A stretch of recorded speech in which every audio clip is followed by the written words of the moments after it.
Okay, good afternoon, ladies and gentlemen. Please, I have a microphone, but it's just for recording, so please be quiet, otherwise I lost my voice and that will be end of the presentation. Thank you very much for attending my today's session. I will focus on two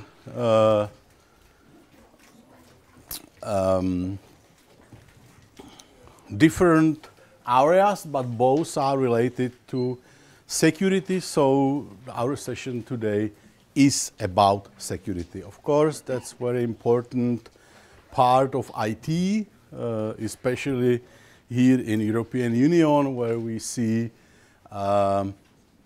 initiatives like cybersecurity law. Maybe you watch news on the internet, and you know that just last week, this law passed our parliament.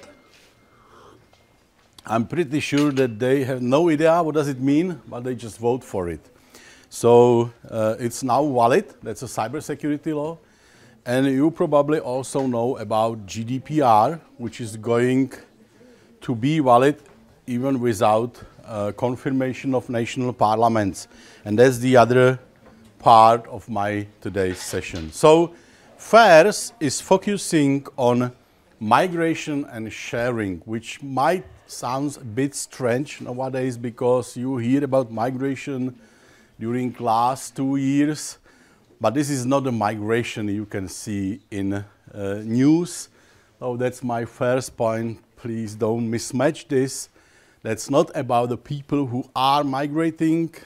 Some of them are migrating in order to share resources in other countries.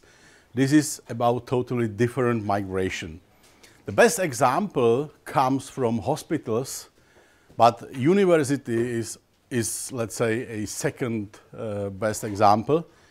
We have customers in whole world. We just don't have customers in Asia at the moment, but in Australia, for example, we have customers from the educational area. So what is migration? That means that the user is migrating in between devices or computers during a single shift. That's exactly what, for example, teacher is doing, your professor is doing, because if that person needs to go to some classroom or a session room like this and authenticate here, and for another class, another lesson in a different room, that's migration, which makes it quite difficult, especially from the security point of view. And sharing, that's also something you can see here, because if I do a session here, somebody was here yesterday and will continue afterwards my session, that's sharing, because we share a device which is installed here. That's a device. I don't know what is this workstation, because I'm using my own, but teachers, I'm pretty sure that they use this. And somebody is authenticated here.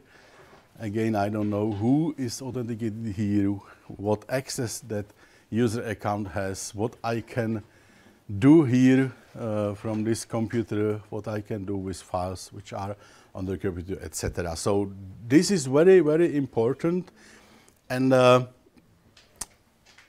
would like to underline that my knowledge comes from my customers. So it's not something which I'm, found out myself and deliver to customers. No, I'm listening to customers, I'm listening to partners, and this is a compilation of all the knowledge I got during years.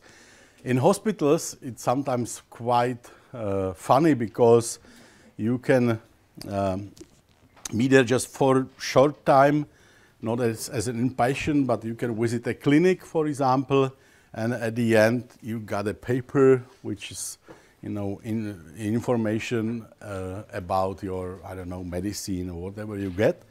And you read the name of the paper on the paper and see, hey, his name is Smith and your name is Doe. oh, sorry, somebody else was authenticated on the computer and just use it. So that's a real life story. I've been in Motel Hospital, and in exactly same situation, I did ask the doctor, please, can you just write your name on the paper because I would like to know who you are. Yeah. Oh, okay. So he did it. And next time when I visit the hospital, he saw me in the door and said, Mr. Šamša, okay, I have to authenticate to my account because this patient is really keen on security and identity management. So that's how it works in the real world, and it's why we should focus on this, especially when we think about security. Of course, we can find different examples.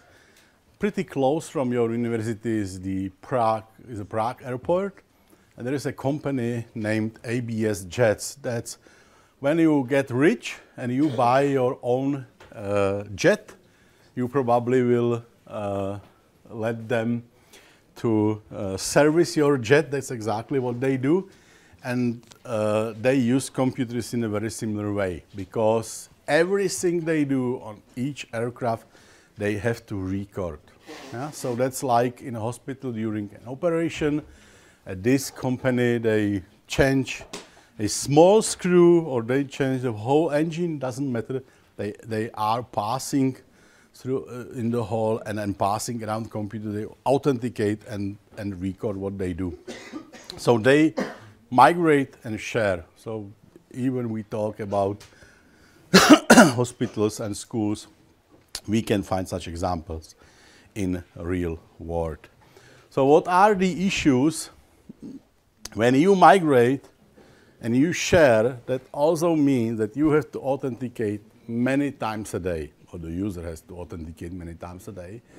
And that's another problem, yeah? Because a regular clerk, regular user working in an office does not care, let's say, about the time it needs. Because if you have to authenticate just once a day in the morning, it's not really important for you if it takes minutes, 3 minutes, or 5 minutes. Yeah? You can prepare your coffee or tea or whatever, and that's fine.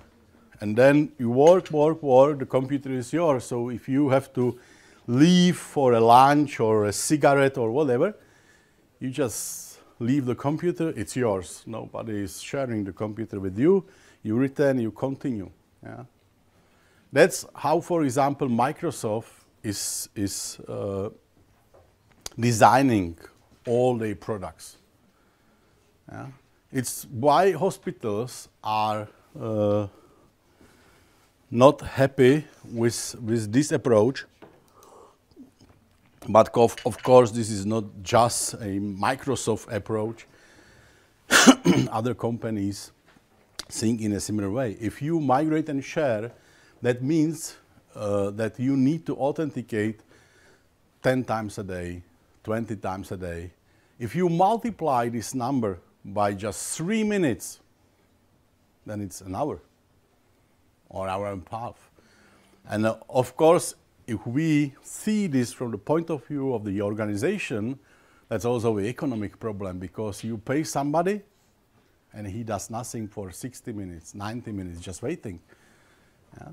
That's why, you can see very nice ideas. I went to a hospital here in Czech Republic, and CIO told me, yeah, Mr. Šamša, you can come, but we use Microsoft, and that's a solution, and it was really great. But during the meeting, the people from the IT department told their boss that they don't use it. So he believed that they are changing profiles and they always log out and log in. That was not true. Nurses were coming earlier and they prepared coffee, tea, and they authenticate all the computers. Yeah? And then they were working on such accounts. So that's a real security risk. at least because you need to know who did an action. Because if you lost the data, if somebody print out a list of your customers or patients or whatever, which is going to be a real problem since, oh, it's a real problem even today, but because of GDPR, it can be a real problem next year. And you start investigate such a, let's say, issue, and everybody tell you, oh, there was a Joe, he authenticated in the morning, and 15 other people were using his or her account, then you are in troubles. So another, of course, thing is about names, name conventions. How long are your names? How long is your password? Because again, if you have your own computer and you start it, it just asks you, what is your password, right? Is that correct? If you open your notebook, oh, he's not listening, okay, somebody else. If you open your notebook, you just need to enter your password, right? Okay, but if you share, you need to tell the device first who you are. That's a difference, yeah? So all the optimization which is available also with Mac does not work for sharing users because they need to present themselves.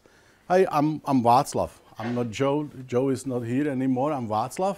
Let me enter my password. So this makes the authentication process even longer than it is when you just enter a password.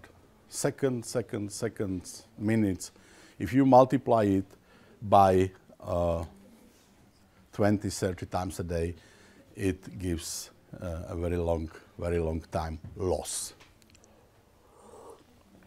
And of course, the authentication to the operating system, that's not why we do that, because the typical user is working with an app.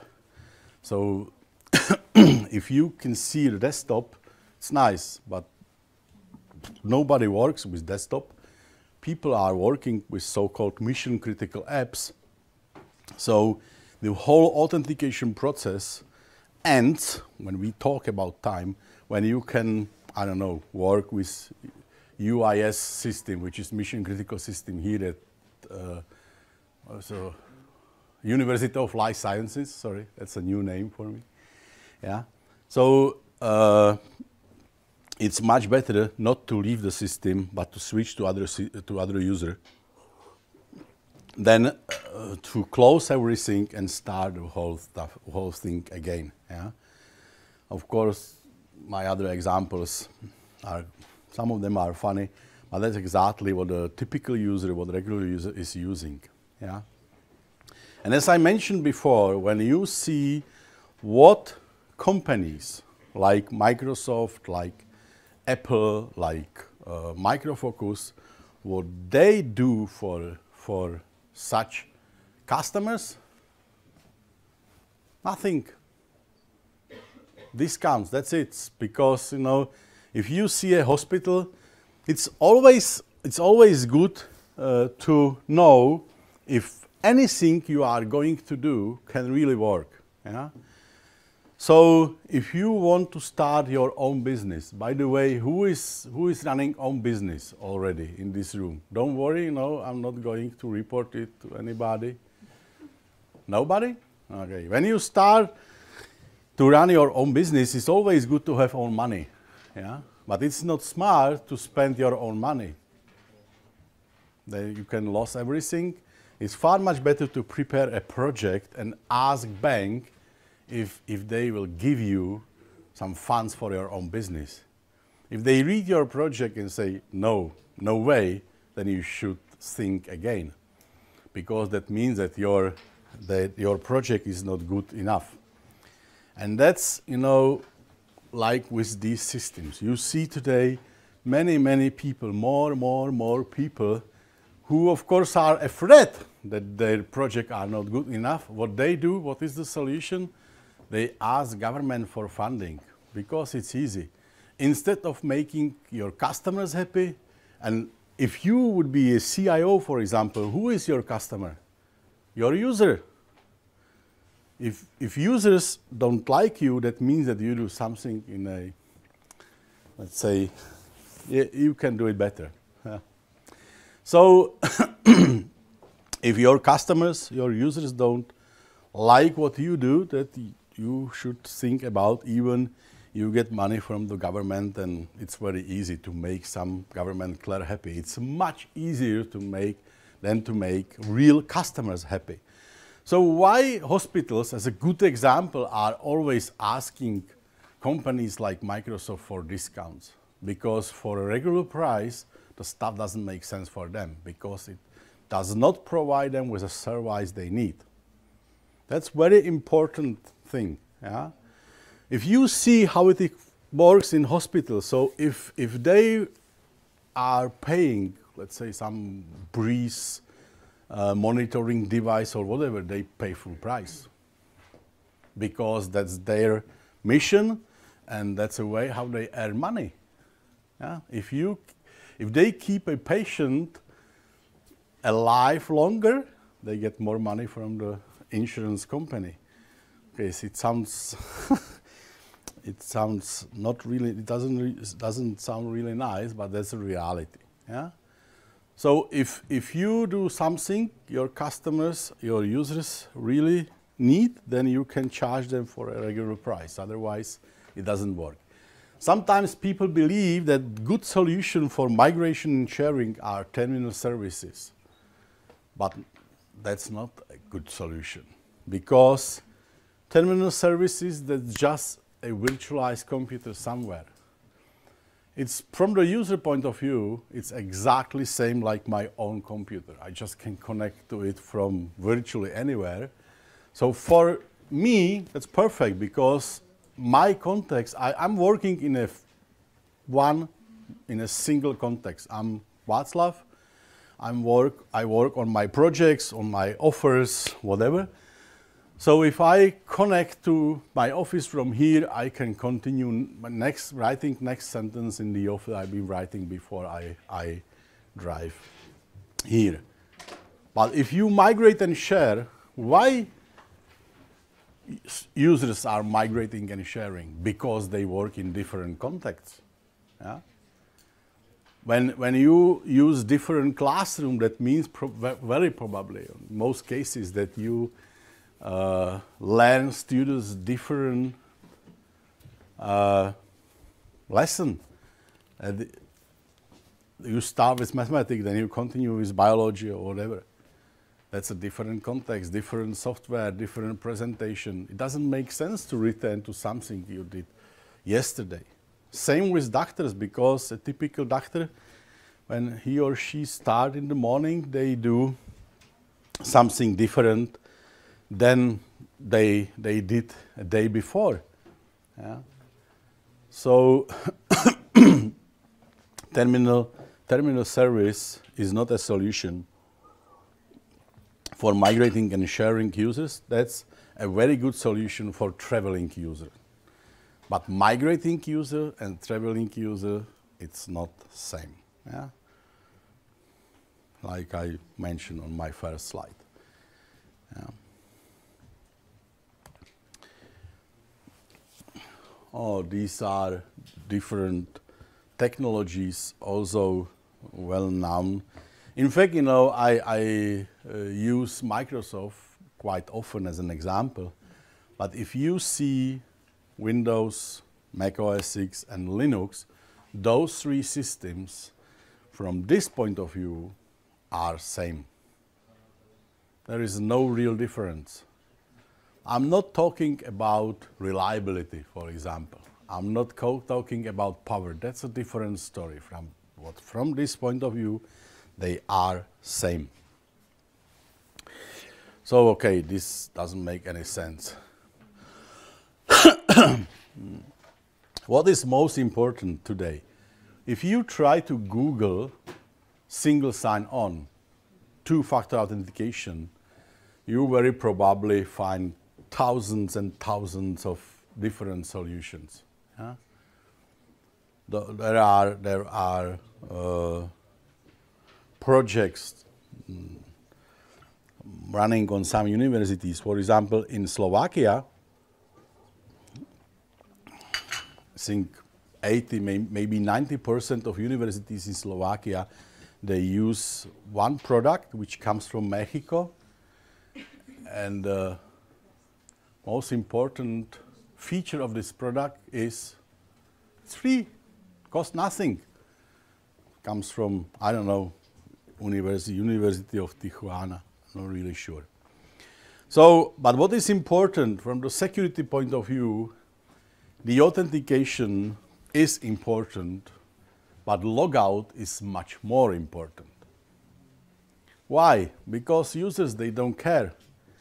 If I need to work, I'm really open to authenticate and enter my password, I enter my passphrase and use my card, do everything, anything they want. If I leave, I just leave.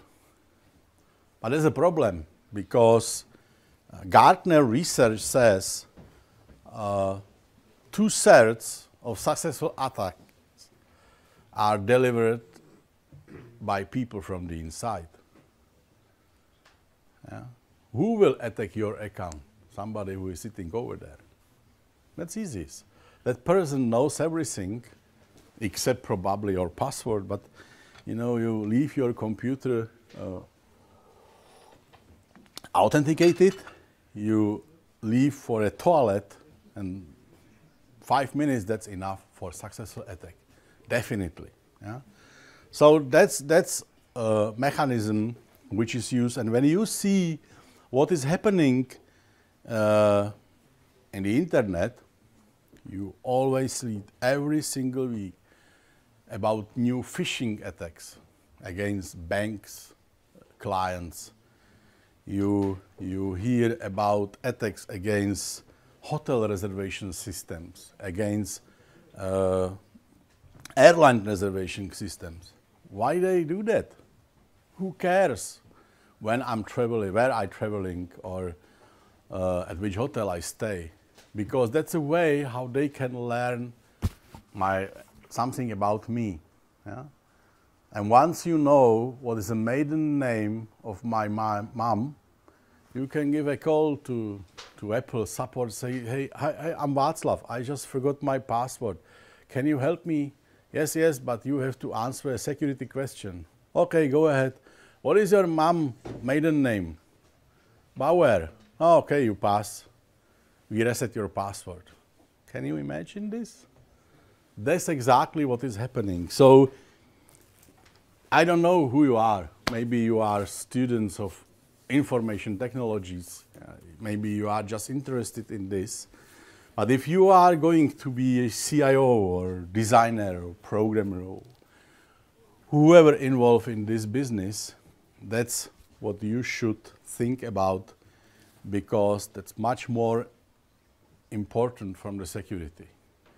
Today, what is the difference when you see, let's say, Windows? Okay, you probably, all of you have experience with Windows. Windows A, Windows B, this is a system with two-factor authentication. This system is just using username and password. What is the difference after you successfully authenticated a system? What is the difference? Nothing. Simply no difference. That's same. Yeah.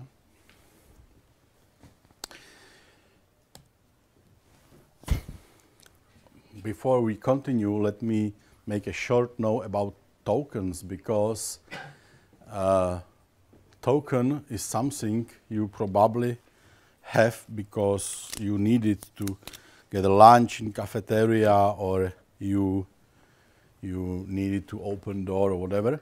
There are many applications. From the security point of view, of course, if you need to make your authentication more secure, it makes sense to use something different. It doesn't make sense to use two passwords. It's better to use something which you can have in the pocket and together with something you need to know. Yeah?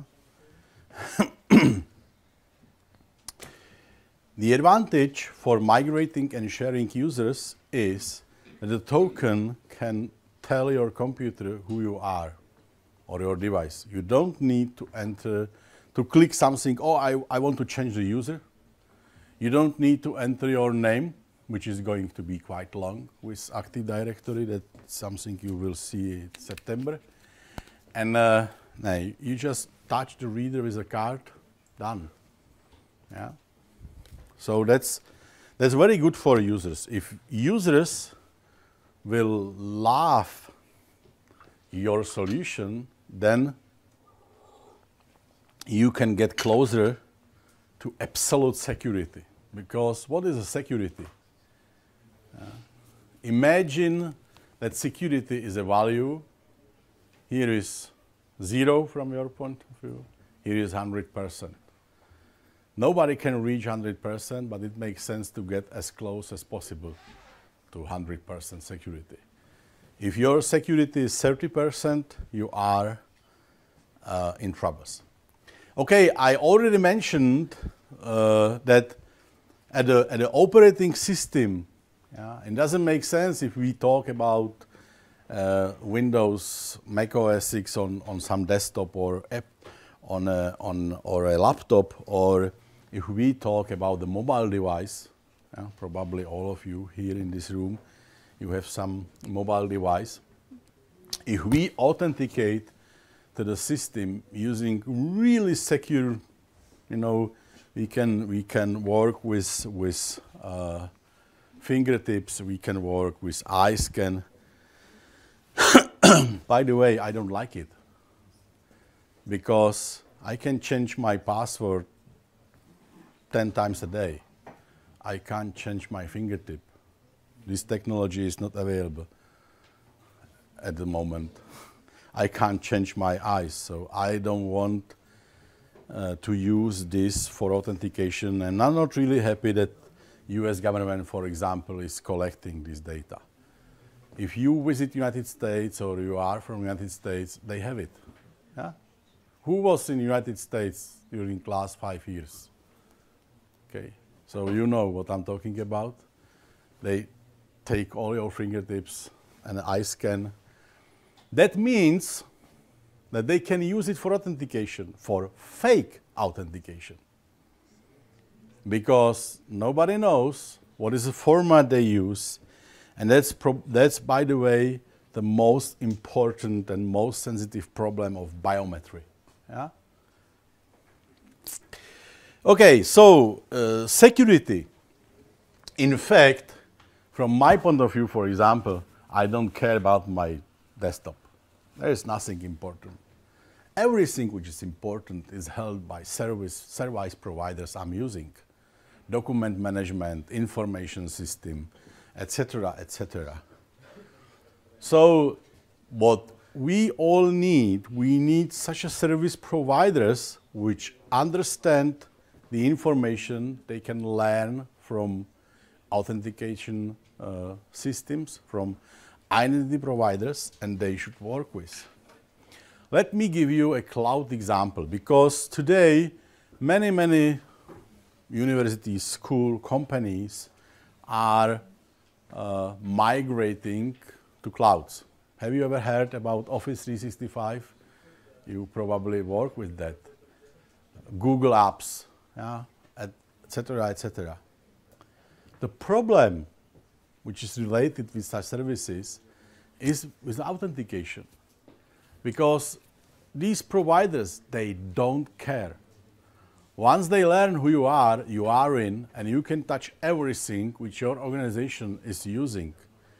That's email, documents, calendars, maybe you know nice app, virtual classroom. I don't know if you use it here at your university. Those are very nice apps. But imagine you want to enforce users to authenticate in a more secure way if they want to access your sensitive data. Is that possible? No. The information is provided by ID provider, but it's ignored by service provider. So that's a problem of 99.9% of all service providers you can use today. And if they don't care, then it doesn't make sense to work with, let's say, two-factor authentication. There is no difference. For example, if they use NTLM or Kerberos, do you know what is Kerberos or where it comes from? That's from MIT University. I've been dreaming about this university, but there was no chance during the communist period to go there. You are lucky. So, yeah, they can learn everything. They get a set of data which tells you how long the authentication is valid, what is the quality of authentication, if the authentication has been done directly against the IDP or IDP had learned from other system who you are, they ignore it. With Google Apps, for example, they work just with email address. With Office 365, they work with email address and GUID. Guess why they work with GUID? What is GUID? Who knows what is GUID? GUID. Nobody? That's global unique ID. So once you get a object which represents your identity, now at the university you have objects in E directory and Active Directory, you get this ID. That's a very strange string of characters, and it's issued in that way that it's very probably really, really unique worldwide. Yeah? Why they do that? Why Microsoft is doing this? Any ideas? They do that just to earn more money, because they enforce users to use Azure. Have you heard about Azure? You know what is it? Service? Yeah, that's a directory, and now it's, you know, it comes also with some virtualized machines you can rent, etc. Yeah, that's a directory. So they try to enforce users to use Azure, because when they visit your university, they said, hey, Office 365 is for all users for free. Oh, nice. But you have to pay for Azure. So that's a way how they try to enforce people to use Azure. Of course, you can use your own PowerShell scripts and find a workaround or way around. You don't need to use GUID, or in fact you need to use it, but you can generate your own. So what is more important for the security, service provider must understand identity provider and must be able to interpret in a proper way all the information it gets from the ID provider. And that's not reality. So if you think about security, always focus on service providers. You are students. When I was student, I even, you know, did some hacking for money. I was young. Now I'm too old to get money for hacking. I'm on the other side. But that's a good way to focus on service provider, not to the operating system. And again, it's important to understand events, because there are notifications with different protocols, and the service provider must understand those. Here you see some examples of the information provided by IDP. Yeah? Today you see government that's always about money. You know, they get our money and they spend our money in that way that 10% goes to their pockets. That's probably something you already learned. And okay, so they run very nice projects. now in Europe. By the way, you know, some of them wave the hand that, yeah, I was in the United States. It's always good to see what they do in the United States, because those guys and girls, they are strange, no doubts about that, but they are smart. So it always makes sense to understand what they do and why they do that. Because best people, you know, best brains you can find in the world are working for US companies and US government. And some of them are working also for Israeli government, to be honest. So it's like with fighters. You can read very nice articles. Oh, Russians, they have new fighter. It's excellent one, you know. It's able to turn in a very, very short diameter, and is better than new United States F-35. No, it sounds like, oh, Russians, they are again best. Well, that's not true, because those US F-35 are able to shoot them down before they get a chance to show how they can maneuver their fighters. So it's still better to buy US aircrafts than those Russians. And it's same in security. If you visit a hospital in the United States, by law, they have to authorize everything. Yeah? This is something which is going to happen here as well. It's not here. They have this law since, I think, 1995. But regarding authentication and access and etc., they have something like this. This is nothing, just plastic. And they have a sticker on it, RFID chip, and that's it. It's enough. They don't need smart cards, because the question is, smart card itself is great, but of course, as anything you can see, there are troubles with smart cards. You know how somebody can dig out your private key or a password out of the smart card? Have you ever heard? What is enough, if you can measure the consumption of the chip at a smart card, then you can dig out the private key, for example. Why? Because all the electronics, all chips, everything consumes simply more if it's processing 1 than if it's processing 0. So if you can measure the consumption, you see 0, 0, 1, 1, 1, 0, 0, 0. Huh? That's interesting, right? So they don't use it. Yeah? Even really rich hospitals with everything, they don't use it. If you try to find on Amazon.com, by the way, you can learn there a lot about Americans, because you can see there what they are really buying. Yeah? And again, if they are buying it, that means that it makes sense. It's like with your users or your customers if you are going to run your own business. So there are tons of stickers. And you can see, oh, this sticker is for iPhone, this for Samsung. And I saw this, as I said, hey, for iPhone? Why? And then they understand that the only thing which is specific to iPhone is that that sticker has this color. Because some people don't want to have something ugly blue here on the nice iPhone, so they buy exactly the same color, and that's a solution. Yeah? And then, of course, they can then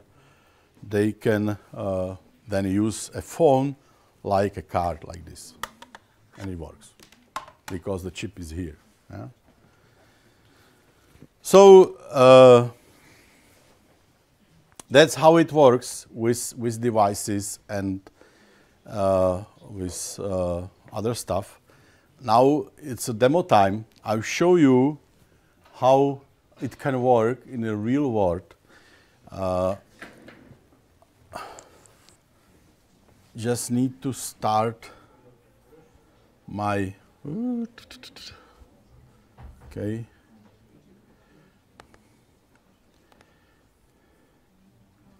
Okay, let's use this one.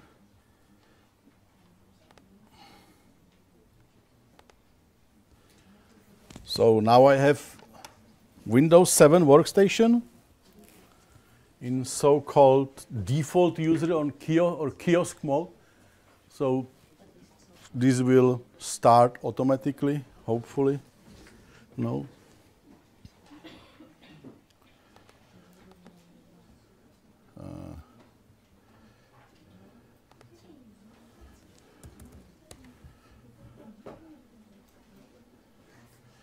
Okay, let's try.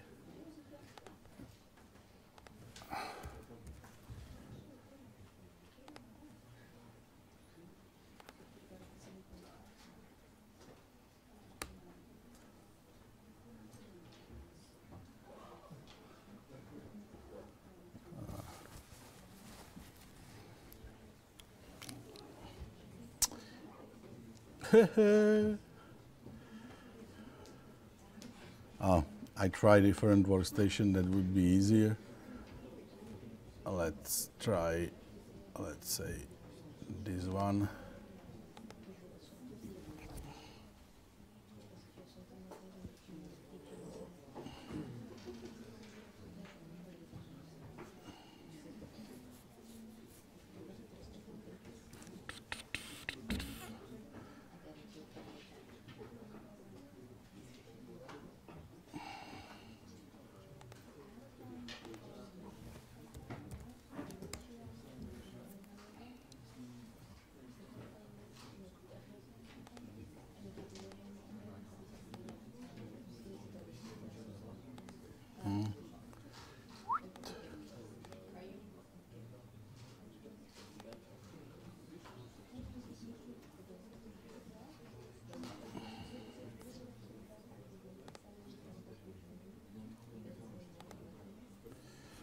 So, this is a real workstation from real hospital.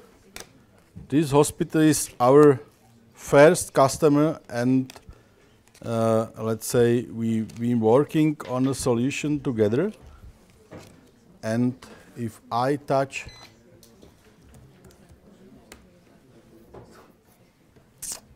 stupid Windows, but now it's working. So you see that how it works. I used, it's okay. I use my card, but the card is not enough. So I have to add password, and the password comes from the directory, from authorized user source. So when I want to authenticate, I need to present my token, and I need to know my password. And that's not a PIN of the token, that's real password, which is in a different system under a control of the organization. Now I don't need to enter my password again because there is timeout. And if I'm within the period, if this did not expire, then I can just return, which makes it easier for users. Yeah?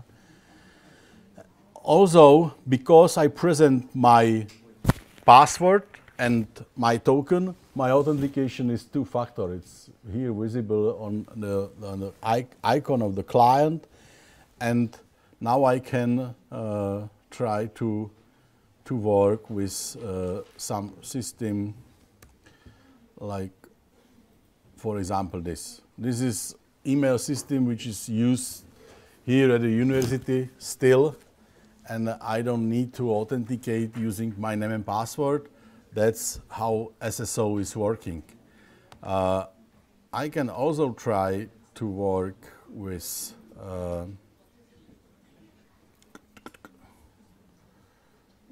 no, I hate this. Okay. That's, you know, this is always happening because of the resolution. I can't start my virtual machines in advance, and then it does this. Okay, nice. So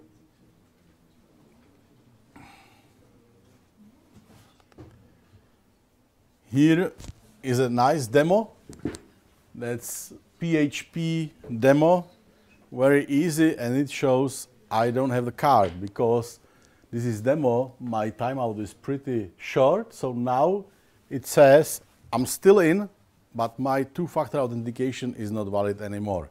That's another very important thing, because imagine somebody authenticates at a tube, yeah, and can you believe after 6 hours that it's still the same person sitting there? No. So this should expire for sure. If I authenticate again, my authentication is two-factor again, and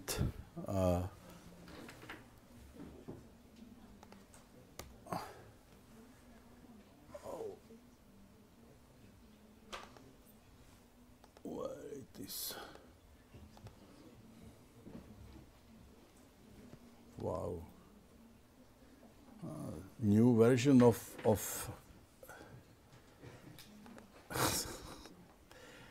okay, so what we can do,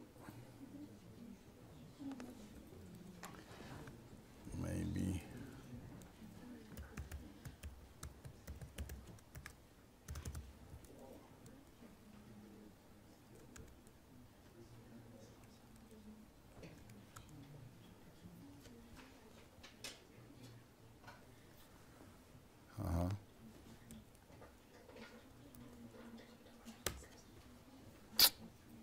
this is better. And here is my user authenticated. If I use my token again, and I see the status again.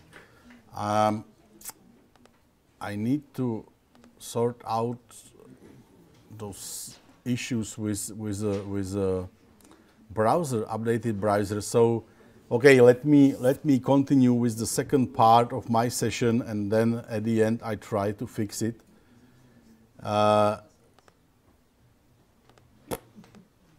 Hope that the other part of the demo will work better. So last slide is here.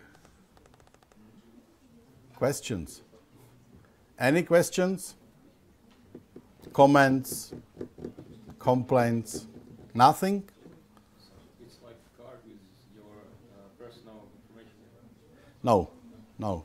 This card, that's a good question, thank you. The question is if this card contains my personal information. No, it doesn't. We can work with such cards. This is an example of such card, yeah. But it doesn't make any sense, because how all two-factor authentication systems are working. Guess how it is working. If you have a card which is quite expensive and quite smart, how the second factor authentication is working. Some address, like numbers. It typically works in that way that the server sends so-called challenge. You sign this challenge and send it back. And then what the server can do, server can validate the response. So it can validate if it been signed by trusted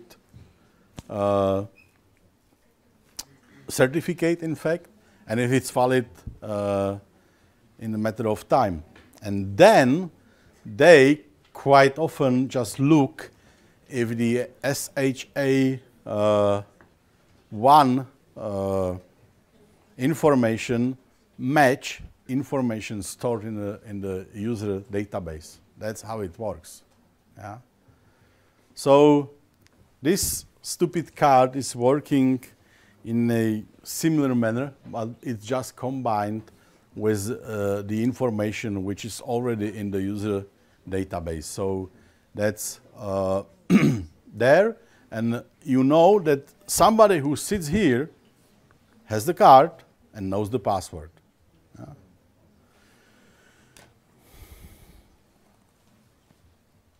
other questions, comments?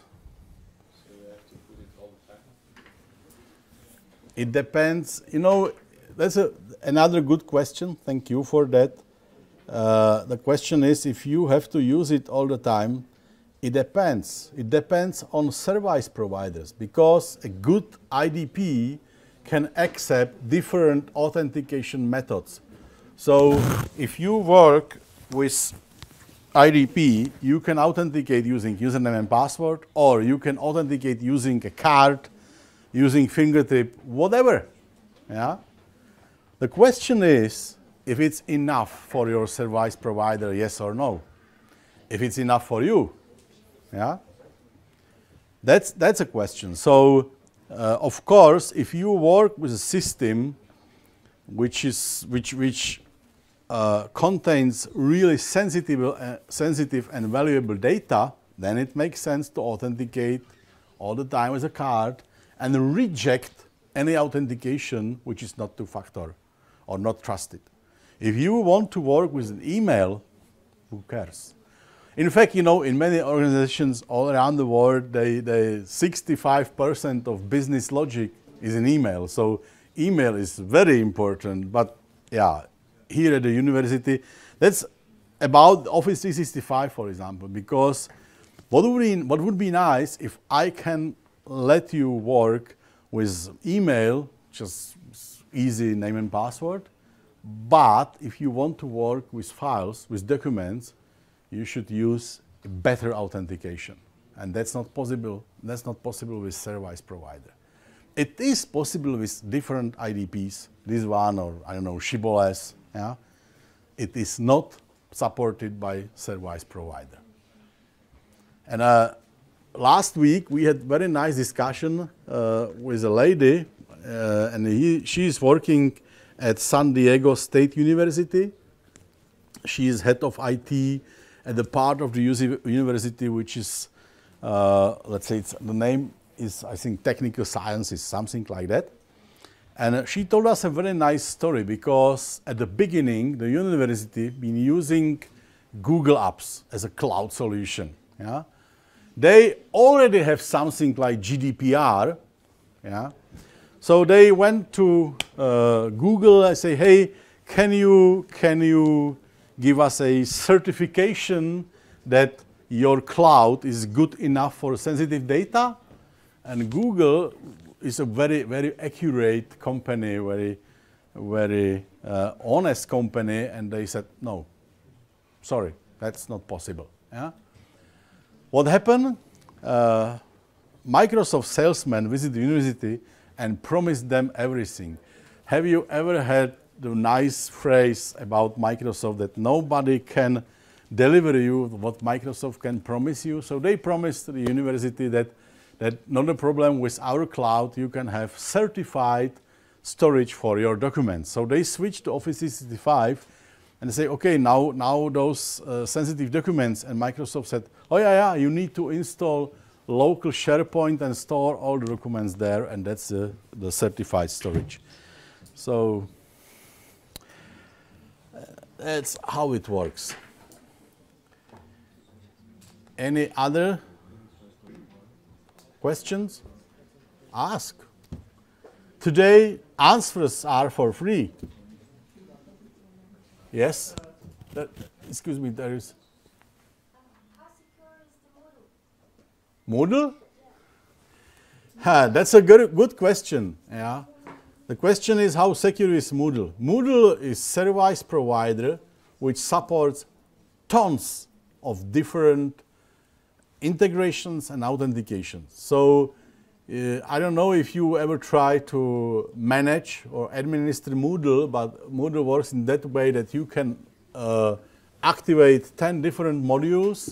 You can decide which one is going to be first, second, third, etc. Yeah? And then Moodle is trying to authenticate a new user in this order. And it's happened to you, or of course in the case of the university, that's happened to administrators, what configuration they use. So theoretically, Moodle can be real safe, real secure.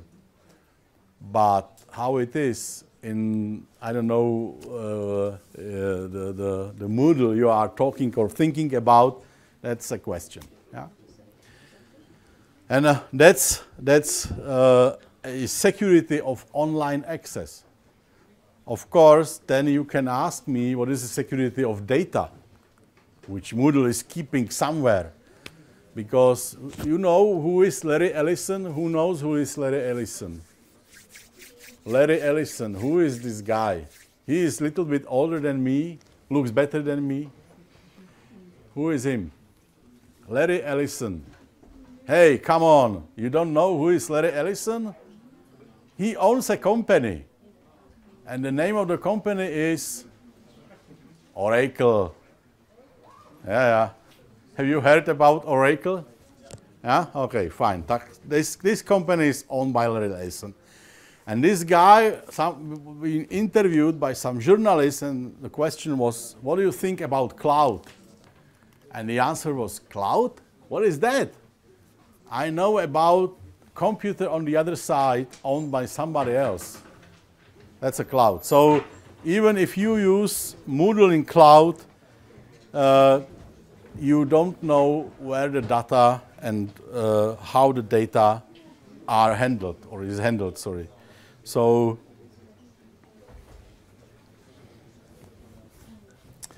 that's my answer. And your question?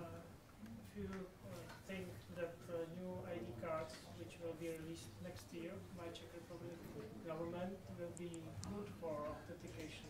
No. Even for two-factor authentication? Hey, the question, the card itself is perfect. What do you need to do in order to use this card? What is the first thing you have to do? No, you have to insert it into something. Nobody takes care about the security of that something. Nobody can promise you that you don't have 3 different keyloggers, 10 different malware running on your Windows, yeah? Or Mac OS or Linux. So the problem is not with the card, the problem is with the device. In companies, they really take care about this. They manage their workstations, their laptops in that way that they are trying to minimize, really minimize a risk of such attack. Yeah? But if the government will deploy such cards, people will use it on home computers, on your laptops. Are you playing games on your laptop sometimes? Huh? I'm not asking you about porn. That's another. Yeah, so that's a problem. And sometimes authors of, let's say, such projects are really crazy. Let me give you an example. Have you ever heard about city of Jihlava? Yeah? That's a city where they are really ahead. So they are working on projects, and one of the projects is that you use your card, you authenticate, and they present you your health documentation. That sounds nice. Yeah? But when you ask them how they did implement this, that's really frightening, because they use the authentication against the provider of these services. That's a strange name. The organization with a strange name, I don't remember it. It's a part of Czech Post. Yeah. So they use SAML, Security Assertion Markup Language. You probably heard about this protocol. That's authentication protocol. And they validate your identity. That's fine. But then they consider themselves as good boys. Who is good boy? Not me, not me. Maybe some of you, I don't know. So they know your identity, and they touch hospital information systems in order to pull your data collect your data and present the data. But this is just authentication, not authorization. That means that they can do that without you, because it's technically possible. Yeah? The right implementation of such a project should be that you sign a request which tells, yes, I want them to collect my health data. And it is totally different. And what is also important, when you work on such a project, you should consult justice, because there are cases in a real world, companies and organizations are, let's say, involved in justice court cases, because even today people are stealing data, people are selling data, people are leaving organization and work for another organization, and what is behind such a migration is the data. So, and they are losing at justice courts. Why? Because they say, we know it was him. Okay, show us the evidence. Done. Yeah? Authentication is not an evidence. Authentication is just authentication. The only thing you know after really strong authentication, you know that who sits at the tube. Somebody who has the token and knows the password. Okay, time is running. Let's talk for a while about GDPR and other things, because that is something which is very important. It's not a way how to discover new problems, because that's about existing problems. This is interesting because it means that if you lost the data, you don't just lose data, you also will get a penalty, and the penalty is quite high. And that's why companies and organizations are trying to avoid any problems. Yeah? When you hear about, when you listen, when you see what's new, what's in news, it makes a impression that GDPR is about information systems. Yeah? But it's not. It's about any personal data in common, regardless you have a very expensive and nice information system or just an Excel sheet. Yeah? That's not a difference from this point of view. So we can talk about any sensitive data, not about just information system data, or even about personal data, because sometimes even you lose no personal data, you can encounter a really huge loss which hurts. Like it happened at University Ludwig Maximilian University in Munich, for example. They lost very sensitive data about laser technology, and they found their results in a Chinese project. So it's also it's always important to let users know how they should handle their data, how organizations should handle their data, and of course the security. What is a real security? Yeah. I have a nice slide about the real security, because the risky part of any system are administrators, of course. Yeah. Why to hack something when you can pay administrator and get anything you need, everything you need? Yeah. Sometimes you visit a company or organization and they even don't know if the administrator is paying mortgage. But that's important information. Yeah?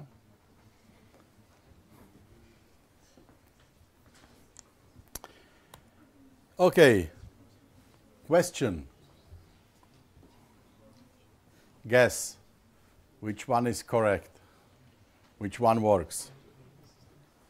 Imagine you are just a regular user, you don't know, but you need to know. You need to know, is the storage I'm using really secure, yes or no? Guess which? Yes, of course, last one. Last one.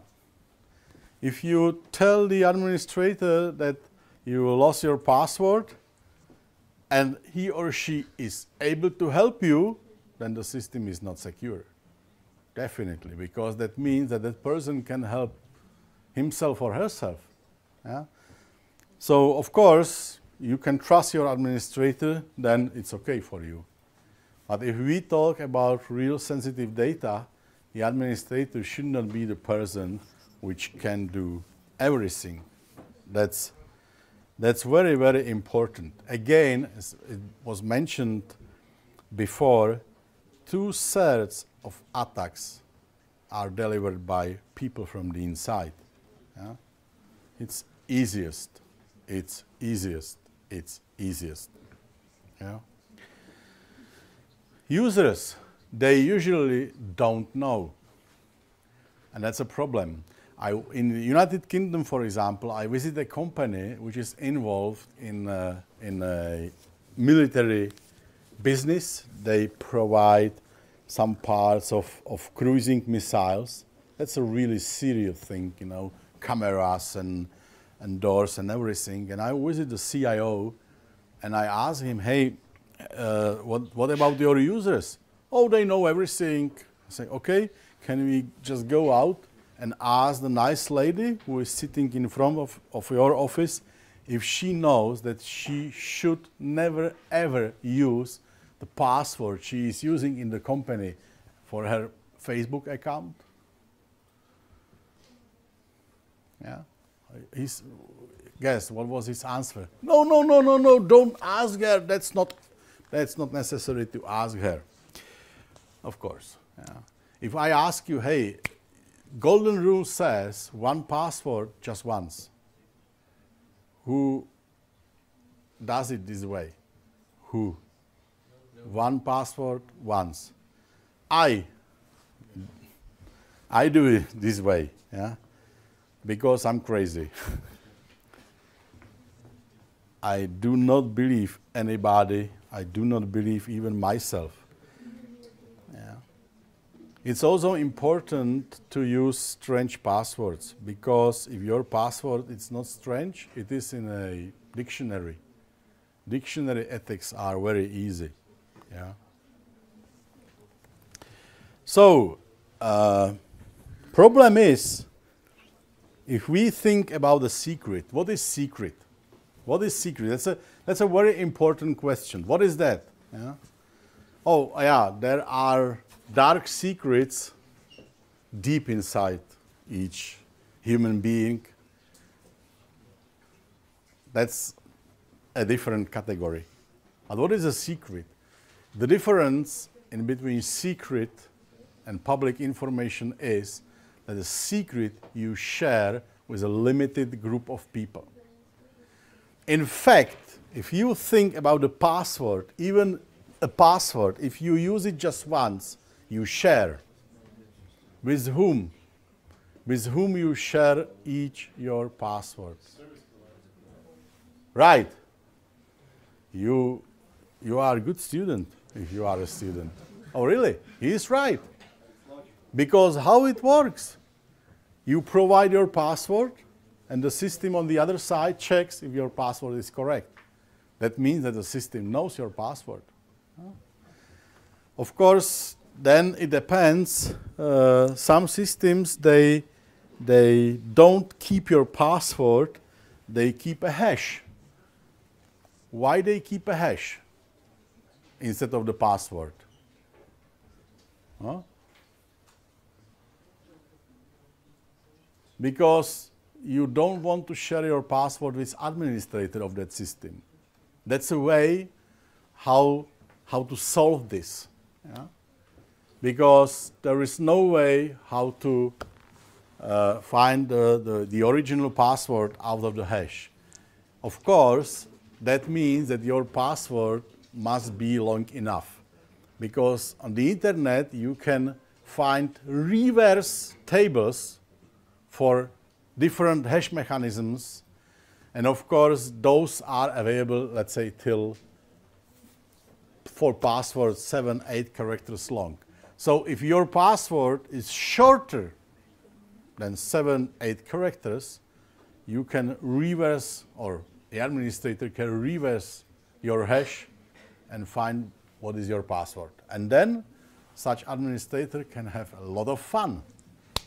Imagine you use one password more than once. So if I would be an administrator at Amazon and I learn what is your password, I try to authenticate to your eBay account and order something for your wife just for fun. Why not? Yeah. Those are real life stories. Yeah. And from the organization point of view, it's always also important if you have a plan B for a very specific case. If you lost the user, have you ever think about such a situation that Monday morning, instead of your colleague, police can come can inform you, oh, sorry, this guy is not going to come anymore. Yeah. So if it's a private, then it's not a problem. It depends, because you can see stories like, somebody died and his wife does not have money to pay bills, to buy food. Even he has millions on accounts because she don't know how to use that money, because she don't have access to it. Yeah? So even in a private life, this can happen. But for organizations, this is very important. Yeah? So that's why any organization, including the school, should take care about this and should find let's say, a proper, secure enough way how to share such data, yeah, and how to handle any situation, anything which might happen. And of course, on the other side, when you share, that means that who read the document, who saw the password, then that means that the information is compromised forever. Don't believe people when they tell you, oh, I already forget it. No, it's compromise. So you need to be able to investigate what is compromised and replace it by something which is not compromised yet. By the way, just a short note, we are back at the biometry. Yeah? Once your fingers, your eyes are compromised, don't use it. Don't use it anymore. Yeah? That's just advice. Yeah? So, how or what we should tell to our users, what we should tell to our customers, yeah, we should instruct them what is secure and what is not. Otherwise, we can run into serious problems, not just them with European ID, but also any organization, anything which they are involved in. And that's a problem, especially because it's very difficult to discover that you are in a risk. It's always good if the hacker loves fun, because then, it's not a fun for you, but it's not risk for you. Yeah? but the smart hacker gets access to the system and use it for a very long time, and you don't know about that. Yeah? So why this also important? We've been talking about user's identity, why we need to know who is the user, why we need to, let's say, motivate users not to use any other identity than own identity. They should always take care about the authentication. They should always authenticate using their own credentials, their own account, and do not share this with anybody, including administrators, of course, because administrators, many of them are real bastards. They are collecting names and passwords of their users. And they just come, somebody say, hey, tell me, I help you, but I need to know your name and password.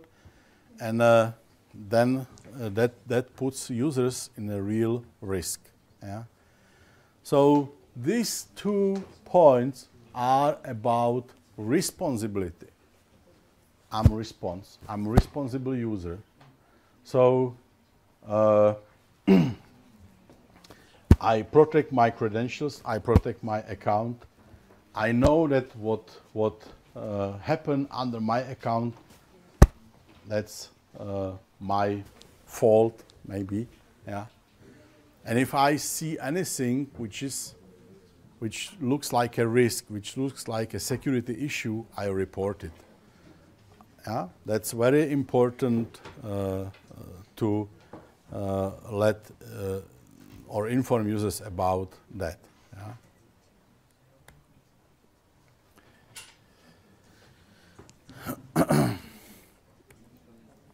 So, last thing before we start a demo, if my browser will work. We can see 3 different kinds of secrets. 4 dark secrets, okay, private, job-related, but with job-related secrets we can see 2 kinds. Because if you are an administrator and your duty is to manage some, I don't know, firewalls and network appliances and server, etc., you share the information which you need to do it. Because you always have a group of people who does the job. Yeah? So, of course, if it's not smart to set password of crazy daisy everywhere, that's a risk. But it's good to store it in such a way that any member of the group which is responsible for the job can access it. By the way, do you know what is the leading technology worldwide for storing secrets? Guess.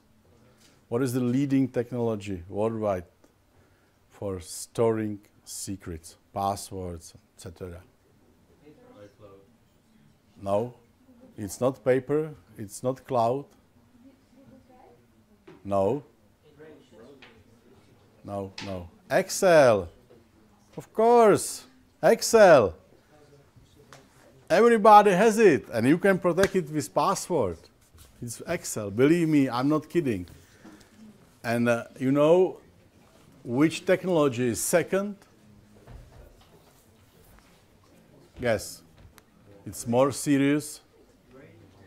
KeePass. K-E-E-P-A-S-S. KeePass. It's a nice tool. It's for free. Oh, it's really nice tool. Yeah? The problem with Excel and KeePass and other is that those are single-user solutions. So if you want to share secrets with somebody, and that's exactly what you need, you have to share the file and the password. Once you do that, you lose the control forever. Yeah? If you have KeyPass with 1,000 passwords and you need to give one password to somebody, it's really stupid to send him the whole file. Even that person says, oh, don't worry, I will just read this password and I forget the rest. No. Once you do that, lost. So you need to share in a secure way. But even you need to share, there are still some accounts, some certificates, some keys which define your own responsibility, your own account, and that's something you should not share. But the organization needs access if you die, or just dismiss. And that's a problem how to do that. So I will show you possible solution, which is named white envelope. White envelope is something which is again a today leading technology worldwide, and it works in that way that just don't with this stupid upgraded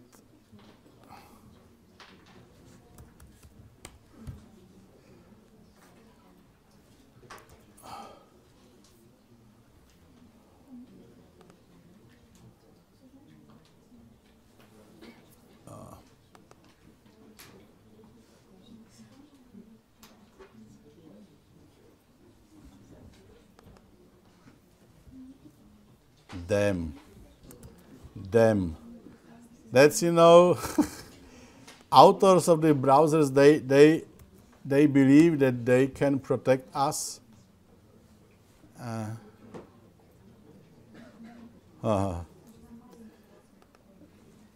Of course, I've been using exceptions, but it doesn't work for me anymore. Can I connect to the internet here? I don't have Ederom account, so maybe this one.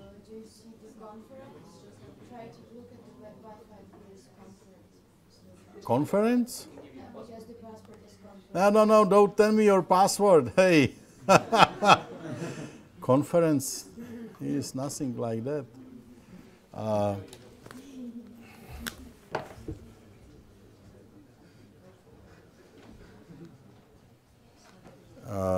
Let's do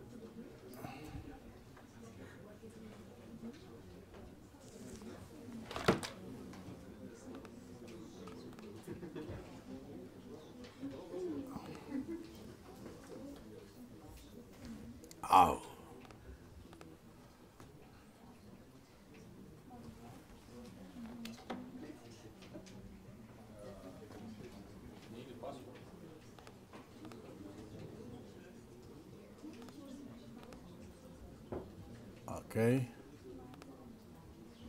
Okay.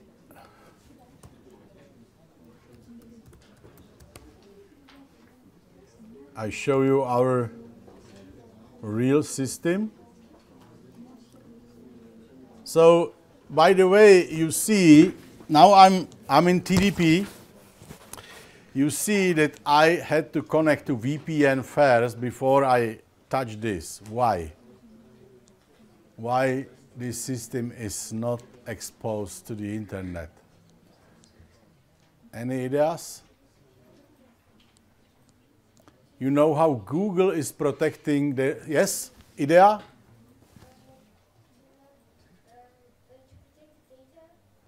Oh yeah, yes, but that's pretty common answer. I would like to hear something really technical. The problem with any web service is that it's really difficult to check if there is man in the middle. Yeah. Have you heard about man in the middle attack? Who knows what is it? Man in the middle. Hey. You? Just one? Okay, so have you ever heard about this? That's attack. Yeah, this is quite expensive software which you can use to protect your users. Now it's owned by IBM, If you have this, then you don't need to worry about direct access to system. That's a trusty reporter. I got it as a part of a bank service. Yeah. Otherwise, it's crazy expensive. If you are Google or Microsoft or Dropbox, you can make a deal with people who are developing browsers. So the protection is inside. You maybe remember when Google started with Chrome, their browser, yeah? And they always said, oh, it's best to use Chrome to work with Google apps because Chrome had some information, or it still has some information in the code. So it knows what are the serial numbers of certificates, what are the IP address. So if you touch Google using Chrome, Chrome does the check for you. Yeah. Okay, forget about it. This is a system we are developing since 2002, and this system allows you to work with secrets. Here are so-called safe boxes, and each our customer has a safe box. Even your university is here, yeah? And that we share secrets with your IT team. I'm not going to show you secrets. These are just different, services, different servers, different devices. And we need access to those systems in order to provide the university with let's say, the service, the administration. That's what we do. Yeah. So if I want to access something here, I can show you.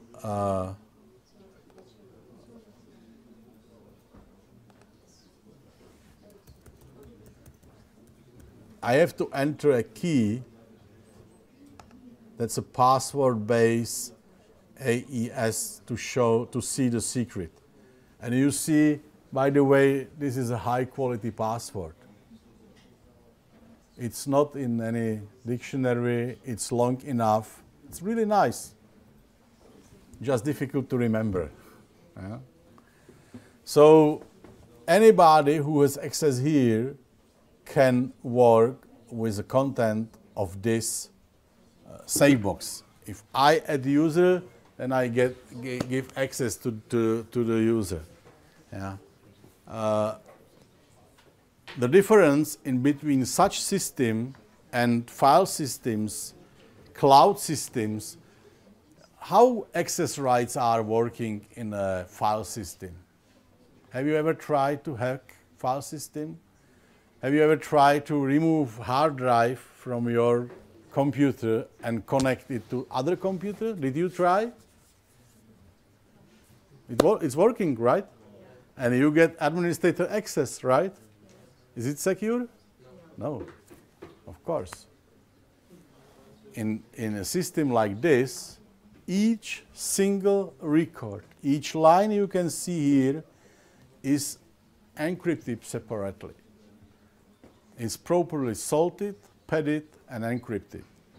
So it doesn't make sense. If you try to open this database, if you get a backup, if you have an archive of this database, you can't read the data. That's a secure system. Administrator can't. Do you see administrator here? No, administrator is not an owner of keys. Without keys, no way. At least today, because to decrypt this without having the key, you need years, at least. Yeah.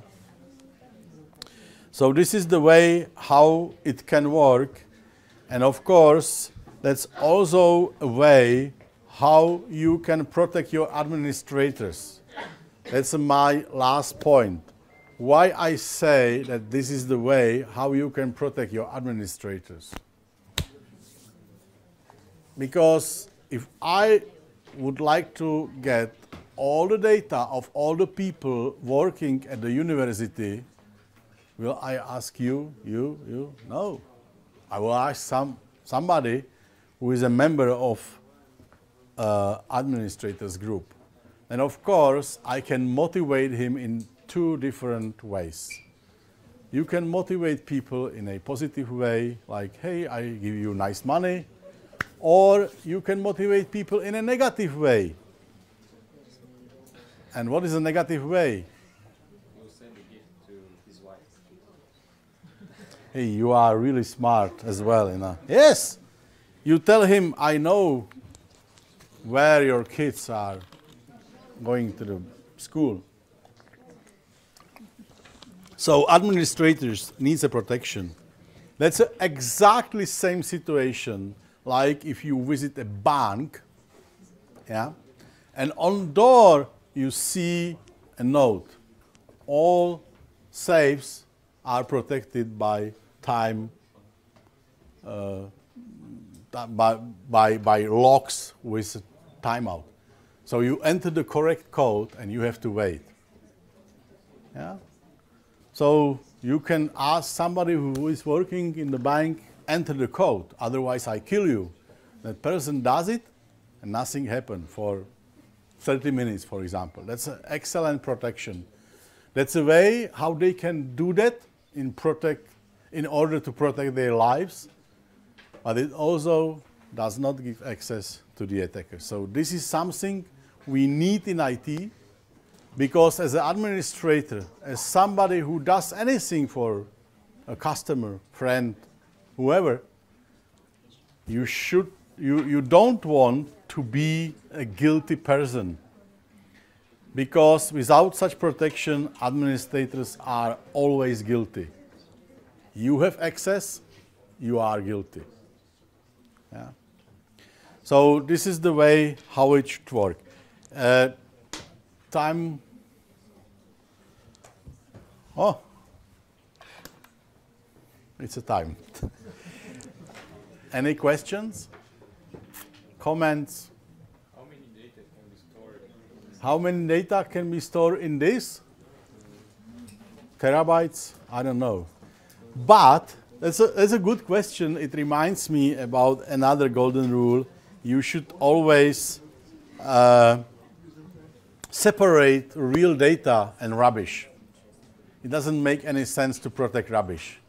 In fact, you know, encryption works for any data. So even a bullshit can be encrypted. It just doesn't make any sense. Single file with this system can have, I don't know, 100 megabytes. Any question? Comment? Nothing? Okay. Thank you very much for attending my session. Hope you like it and have a nice evening. Thanks.